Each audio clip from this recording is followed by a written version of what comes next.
Welcome to Medicine Handy Point. Today our topic is to discuss diarrhea history taking. So we will discuss chronic diarrhea history taking. So diarrhea which is more than 4 weeks of duration is called chronic diarrhea. So when we start the history taking from a patient with chronic diarrhea, we will definitely ask about the onset and duration, which will give us that is a chronic diarrhea.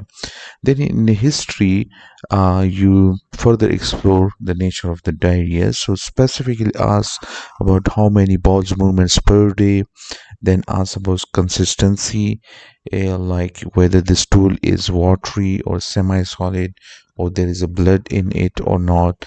Then ask about its sensation like nausea, vomiting, abdominal pain, and fever.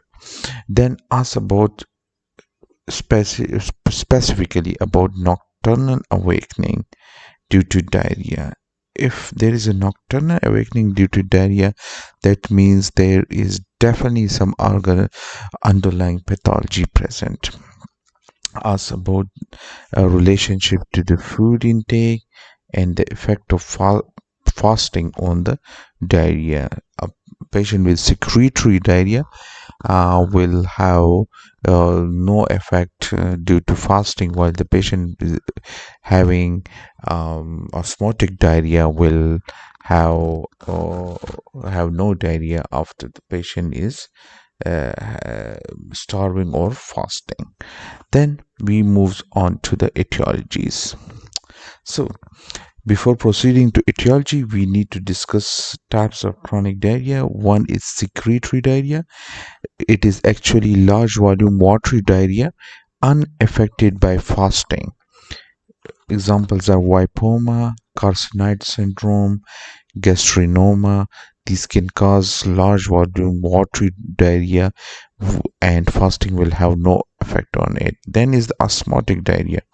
It is moderate amount of diarrhea which improves with fasting. Example is lactulose use, milk intolerance, lactase deficiency, and lactose intolerance.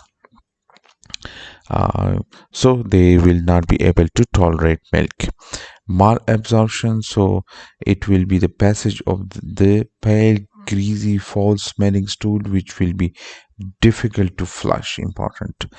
Causes are celiac disease, Whipple disease, tropical sprue, chronic pancreatitis, short gut syndrome, and bacterial growth. Inflammatory diarrhea, there are two things: fever, abdominal pain, and there will be blood in the stool. Example is inflammatory bowel disease. Now, so etiology. So first discuss the intestinal causes for chronic diarrhea. So ask especially about um, if the patient has noted that the wheat intake, like if the patient is eating bread, it aggravates the diarrhea. So they will point towards celiac disease. Ask about joint pain, any memory problem, along with diarrhea, which will point towards the Whipple disease. Ask about travel to tropics, which will point toward tropical sprue. Ask about pancreatitis pain in the epigastric region radiating to the back. Ask about gallstones history, which will point toward chronic pancreatitis. Ask about gut surgeries which will lead to short gut syndrome and bacterial overgrowth syndrome. So ask about the gut surgeries. Ask about diabetes, which can cause bacterial overgrowth, and intestinal autonomic neuropathy, which may present with diarrhea or constipation. Ask about pain, fever, blood, and mucus in the stool, which will point towards the inflammatory bowel disease.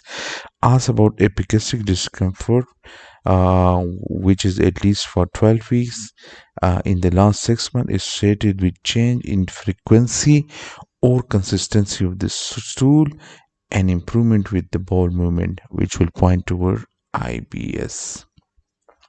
Then ask about infections. Two infections are very important: TB and GRDS. TB. So ask about TB contact. Ask about night sweat, weight loss, pulmonary tuberculosis in the past. Ask about drinking unpasteurized milk, which may lead to Mycobacterium bovis, leading to intestinal tuberculosis. Ask about drinking spring water, pointing toward GRDS, which can cause chronic diarrhea as well.